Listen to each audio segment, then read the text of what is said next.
दिल्ली के बुरारी इलाके में एक आम सा दिखने वाला घर इंडिया के सबसे बाफलिंग मिस्ट्रीज में से एक का केंद्र बन गया। 3 जनरेशन के 11 फैमिली मेंबर्स मरे हुए पाए गए। वहां स्ट्रगल के कोई साइन नहीं थे, बस डायरियों और अनसुलझे सवालों का एक चिलिंग ट्रेल था। भाटिया फैमिली, जिसकी मुखिया नारायणी देवी थीं, प्रॉस्परस और क्लोज निट लगती थी, सक्सेसफुल बिजनेस चलाती थी और एक ही छत के नीचे रहती थी। लेकिन मुखिया की मौत के बाद ललित, जो छोटा बेटा था, उसने अपने पिता की आत्मा को चैनल करने का दावा किया। उसकी बात अब कानून बन गई थी।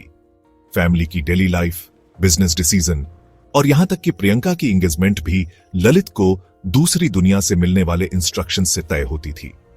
ये कमांड्स डायरियों में सावधानी से रिकॉर्ड की जाती थी और ललित के मिरेकल्स में फैमिली का फेट और गहरा होता गया जैसे जैसे उनकी किस्मत सुधरती गई। समय के साथ उनकी दुनिया सिकुड़ती गई सीक्रेसी और ललित के गाइडेंस के लिए बढ़ती डिवोशन से बंधी हुई। यहां तक कि प्रियंका जैसे पढ़े लिखे और एम्बिशियस लोग भी बिना सवाल किए फॉलो करते थे। उन्हें पता नहीं था कि उनका अटूट फेट उन्हें एक कैटास्ट्रोफिक रिचुअल की ओर ले जा रहा था। भाटिया के घर में मिली 11 डायरियों से फैमिली का डिल्यूजन में डूबना सामने आया। हर एंट्री, जो सालों में लिखी गई थी, उसमें डेली रूटीन और स्पिरिचुअल इंस्ट्रक्शंस का डिटेल था। ये सब स्वर्गीय मुखिया की आत्मा से जुड़े थे। डायरियों ने प्रॉस्पेरिटी और साल्वेशन का वादा किया था अगर फैमिली ओबे करती, और डिसोबीडियंस के लिए कॉन्सिक्वेंसेस की वार्निंग दी थी। सबसे डिस्टर्बिंग एंट्रीज में एक फाइनल रिचुअल वैट टपासिया का जिक्र था, जहां फैमिली बरगद के पेड़ की जड़ों की तरह लटकेगी, यह मानते हुए कि वे आखिरी पल में बच जाएंगे। उन्होंने इसे सुसाइड नहीं माना, बल्कि फेथ का एक टेस्ट और एनलाइटनमेंट का रास्ता माना। ललित का कन्विक्शन और फैमिली का ट्रस्ट एक साइकोलॉजिकल ट्रैप बन गया जिससे कोई नहीं बच पाया। डायरियां एक ट्रेजेडी का ब्लूप्रिंट बन गईं जिसे फैमिली के बाहर कोई नहीं देख पाया था। 30 जून की रात की सीसीटीवी फुटेज में भाटिया को काल्मली रिचुअल की तैयारी करते हुए दिखाया गया। स्टूल और तार ले जाते हुए, खाना ऑन ऑर्डर करते हुए और अपने रूटीन में लगे हुए।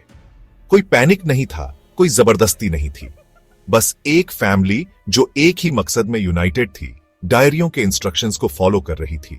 फुटेज ने बाहरी इन्वॉल्वमेंट को रूल आउट कर दिया और फैमिली के इस विश्वास की पुष्टि की कि वे एक सेक्रेट सेरेमनी कर रहे थे, न कि अपनी लाइफ खत्म कर रहे थे। यहां तक कि फैमिली डॉग टॉमी को भी टेरेस पर बांध दिया गया था, जो अकेला जीवित गवाह बचा था। इन्वेस्टिगेटर्स ने टाइमलाइन को जोड़ा, फैमिली का आखिरी मील, रिचुअल आइटम्स का इकट्ठा होना और प्लान का साइलेंट कोऑर्डिनेटेड एग्जीक्यूशन। एविडेंस किसी मर्डर की ओर इशारा नहीं करता था, बल्कि एक सामूहिक डिल्यूजन की ओर इशारा करता था जिसे चिलिंग प्रिसिजन के साथ अंजाम दिया गया था। भाटिया के आखिरी घंटे ट्रस्ट, ओबीडियंस और एक फेथ से भरे थे जो फेटल साबित हुआ। ट्रेजेडी सिर्फ उनकी मौतों में नहीं थी, बल्कि इसमें थी कि उन्हें कितना पूरा यकीन था कि वे बच जाएंगे। एक्सपर्ट्स ने निष्कर्ष निकाला कि Burari case shared psychotic disorder folie a plusieurs का एक रेयर इंस्टेंस था, जहां ललित का डिल्यूजन फैमिली की रियलिटी बन गया। सोशल आइसोलेशन और यूनिटी की इच्छा ने भाटिया को उसके इन्फ्लुएंस के प्रति वल्नरेबल बना दिया। उनकी कहानी अनचेक्ड फेथ के खतरों और फैमिली के अंदर साइकोलॉजिकल मैनिपुलेशन की पावर के बारे में एक कड़ा वार्निंग है।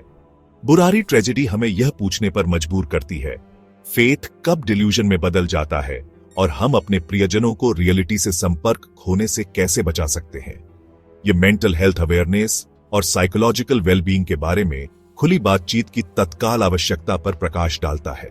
भाटिया सुपरनैचुरल के शिकार नहीं थे, बल्कि अनट्रीटेड मेंटल इलनेस और उसे घेरे हुए चुप्पी के शिकार थे। उनकी लिगेसी एक हॉन्टिंग रिमाइंडर है सवाल करने, केयर करने और यह सुनिश्चित करने की कि फेथ कभी भी डिस्ट्रक्शन का रास्ता न बने।